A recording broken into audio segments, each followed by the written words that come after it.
guys, welcome back to Nerd Impact's Incoming Weekly. Got some news for you this week. Some smaller stuff, not necessarily anything super huge, but some little fun tidbits that have dropped over the last week or so.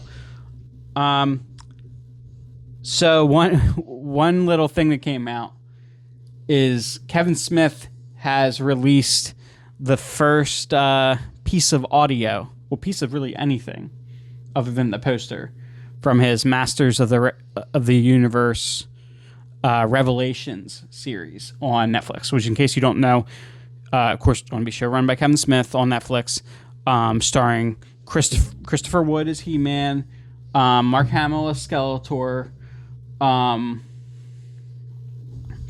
Lena Headey, Cersei herself as Evelyn.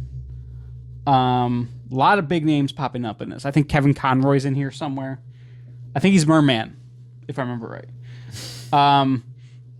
Yeah, so a lot of big names attached to this. And for now we know that Bear McCreary, who did the score for Walking Dead, Battlestar Galactica, Agents of S.H.I.E.L.D., among many other things, is going to be scoring this awesome series. Which, by the way, the series is also, I believe Kevin Smith did say, is going to be a continuation of the original He-Man series. This isn't a reboot or anything like that. This is a sequel to that series that everybody loves. But we listened to it, and I think first of all, it's awesome. Yeah. The music is awesome. But even more importantly, Kevin Smith's reaction. Yeah, if you gotta search for his reaction video to this. It's only 3 minutes long, but it will be the best 3 minutes you spend in your entire life. Kevin Smith, and this is what I love about this, is this isn't just, they didn't just hire a guy to run this show, right? This is somebody who is so passionate and loves like this property so much. And you can see it in the video. I mean, you can see him getting glassy-eyed. He breaks out the little action figures and is fighting with He-Man Skeletor. And at the end, he just screams. And just like all this energy. Some people, I know some people think that this type of reaction, this type of stuff is an exaggeration or whatever, overreacting. But you're probably not the type of person that would be watching this video right now, first of all. The way we get is reflected in this video when we see something this exciting. It was pure joy. So, yeah, don't be afraid, folks, to react to the stuff that you love. Kevin Smith isn't. Sonic the Hedgehog 2. We know Sonic the Hedgehog 2 will be releasing in, I think it's April of 2022, which seems like it's coming up pretty quick. It's just over a year out. Yeah, well, they started working it during this whole pandemic. We did see the little title drop, which does show... It's the original title drop with Sonic in the blue letters. But then the 2 come down. The 2 comes down, and it has little tails. Two little tails on the end. Yeah, so we know what that means. But there's also a lot of speculation, especially since we did see an echidna pop up in the first movie. Multiple echidnas. Well, yeah, we saw an echidna tribe pop up in the first movie, that this one will in fact feature Knuckles. Which, if it doesn't, what the hell are you doing? But it seems like it will, I would imagine. I'm maybe more surprised if it doesn't than if it does happen. But there is some speculation out there. This could just be complete rumor, but I love this casting anyway. Apparently, Jason Momoa was offered the role for Knuckles. Now, this report seems to come from the Illuminati, which I never heard of, so I can't vouch for them. It's not a particularly reliable site as far as I know. But this casting is so awesome that if it isn't a thing, whoever's in charge of casting, you freaking get on this and go knocking on Jason Momoa's door, because this is a really, really good idea. It is a good idea, but we shouldn't get our hopes up too much so No. we don't get disappointed. And casting directors, producers, if you're not going after Jason Momoa, another one that you should consider that I think would do really good is Chris Sabat.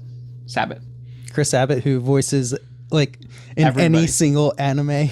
Yeah, but picture his voice as Piccolo coming out of Knuckles' mouth. Dude, that man's got talent. He could But- do Knuckles.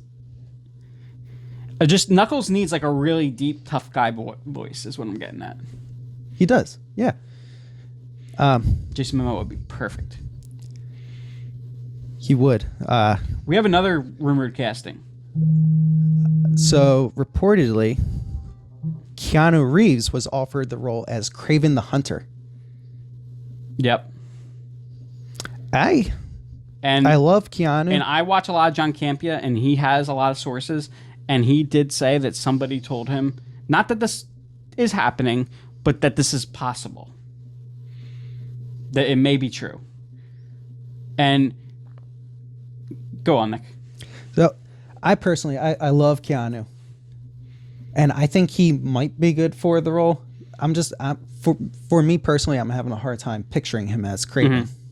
Even though he is a badass. It's Hollywood, man. They just in hire action movies. They can just hire whoever trains Chris Hemsworth to come over and train Keanu Reeves. They'll get him beefed up. Is that your major concern, that he's too small? Okay. You hit the nail on the head with that one. That's kind of the issue that I had with Tyler Hoechlin playing Superman at first, but he beefed up a little bit. I think he does fill out the suit better. So maybe I'll have a different opinion about Keanu when I. Yeah, I don't think he doesn't him. need to be huge. If he just looks like a man who I could see hunting a bear, he doesn't with nothing but a spear, I'll be happy. He doesn't need to be huge, but I do expect him He's to be super a fit. little bit, ripped. Yeah. But also, he's got the long hair going for years now, and I don't think I've ever seen Craven with long hair, so I think either he'd have to wear... That wouldn't matter to me at all. And I think there have been iterations of Craven with long... Actually, let me rephrase that. There have been iterations of Craven with long hair. Okay, just iterations that I haven't seen. The Ultimate Spider-Man animated series, he had long hair. Did he? Yeah. We gotta go back and rewatch that, not just the Deadpool episode. But he's a great actor. Yeah, he's great in action movies. I think he can play the role. It's just I have a hard time seeing him in the role. In Feige we trust. In Feige we trust. What else we got here, Nick? We have Tom Holland denying Toby Mcguire and Andrew Garfield in the Spider-Man 3 movie. Yeah, so this one's a bit weird to me. I almost, by him denying it, I'm now more convinced that they're in it. Because, like a week or two ago, he came out and he was asked the question if they were in it. He said he didn't know. He said that he didn't know he said if they do pop up in it, maybe I'll be like, oh, that's who those tennis balls were. If you don't know, tennis balls a lot of times are used as markers for CGI or for things that are added in post. But then he doubled down this past week and said, no, they're not in it. He said, I guess the studio could hide it from me, but this would be a really big, hard thing to hide. I don't believe they're in it. Well, we also know that Disney's good at hiding things, and that Tom Holland is more times than not given just what he needs for his role. And we know that two villains from two different movies, one featuring Tobey Maguire, one featuring Andrew Garfield, are popping up in this movie. Well, at least the actors are. And I believe we do know that they are, in fact, also playing Doc Ock and Electro. Nick, no, it's not Jamie Lee Curtis playing Electro. It's Jamie Foxx. I had a little blunder before the video when we were saying Jamie Foxx. I accidentally said Jamie Lee Foxx. We can ignore that. So, yeah, heard it here first. Jamie Lee Curtis is in fact playing the new iteration of Electro. No, she's not. But Yeah, so there's popping up. There's been images of a Feast truck, which is Feast is the organization headed by Negative Man, the charitable organization, straight out of the Sony Spider-Man video game. Which a lot of people were hoping to see that version of Spider-Man popping up in one of the Spider-Verse movies. Mm-hmm. Yeah, and Kevin Feige has confirmed that this movie connects to WandaVision and Doctor Strange in the Multiverse of Madness. So Tom Holland coming out and saying that they're not in it just feels like it doesn't jive. And I also feel like if they truly weren't in it, he would just keep saying he doesn't know. I feel like the only way he would say no is if they were. You get what I'm saying? Because the studio wouldn't want him to... It's almost as if he was instructed to say that. Yeah. So, we look forward to seeing Toby Mcguire and Andrew Garfield in Spider-Man 3. We got to have an older Spider-Man. Spider-Man 3, No Place Like Home. Far From... Well, no, we already had Far From Home. Home Worlds. Too many homes. Too many homes. So, Nick, you can go in the next topic because I didn't get to this one. Okay, so Wakanda series is going to be coming from Disney Plus. We don't know much more, just that there's going to be a series set in Wakanda. Hopefully, some political intrigue going on. Maybe we'll see the inner workings of how Wakanda is ran by its government, especially after the loss of their king, or it could be. No, I think it'll be after the loss of their king. I'm just gonna say it could be during the 5 years, but which I guess would still be after the loss of their king. But I think it'll be. I think it'll be in present MCU time. Would be my guess, but it's going to be interesting. I think we'll at least see flashbacks to the 5 years. Yeah. Whether it's going to be before or after the Black Panther 2, we don't know. Nick, I know you want to talk about this. All right, so we have some actual confirmed castings. We have HBO's Last of Us series. We got Pedro Pascal as Joel and another Game of Thrones character, Bella Ramsey, as Ellie. Who played Lady Mormont. The most badass little girl I've ever seen. Aside from Arya. But this is pretty cool casting. And Pedro Pascal actually does look like Joel a little bit, yeah. Probably more so than the guy that played Jamie. Yeah, well, definitely more so.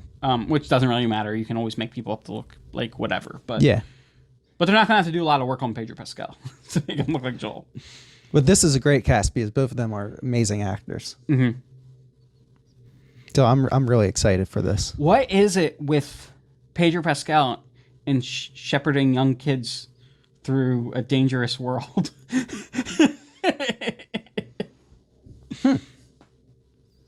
I never made that connection. There's definitely some magic behind it. But we got another casting. This is for another game, Borderlands. Now, I haven't really played this much. I played Borderlands a little bit way back when. But we had another cast member added to the list. Jack Black is going to be playing Claptrap, who's a robot.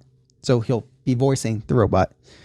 But he joins Kevin Hart, who's playing Roland. I believe Roland is a more serious character than what Kevin Hart's used to playing. And then we also have Jamie Lee Curtis. That's probably why I said Jamie Lee Fox before, because I saw Jamie Lee Curtis's name. We have her as Tannis and Kate Blanchett as Lilith. So what do you think the odds are that one of these series, whether it be Sonic 2, whether it be The Last of Us, or Borderlands, are those the only three that we've mentioned video game movies? Video game wise, yeah. Do you think one of them could break the curse? Sonic has already broken the curse. Or are you talking about the sequel curse? No, the video game the curse. video but- game, yeah, Sonic broke that no, curse. No, I don't think it did. I mean, Sonic is a good movie, but we've always had here and there a decent. I mean, it's an okay movie. It's not a great movie, but we've always had here and there a decent video game movie. But we haven't had one that breaks the curse. Like, it has to be great. Now, it's not a movie, but I think even as a series, it could be Last of Us. That's going to break the curse. Okay, if you're adding series to this, Witcher already done that. But then again, that's more based off the books, not the game. Right. Yeah, there hasn't been something that's just purely based off of a game. The Last of Us is just based off of a game, correct? Yeah. There was not a book. I mean, it seems like something that there would have been a book first. Well, we could have the Uncharted movie breaking the curse. You got Tom Holland. Who breaks every curse. He broke the Spider-Man curse. He did. Or did Marvel or Disney do that?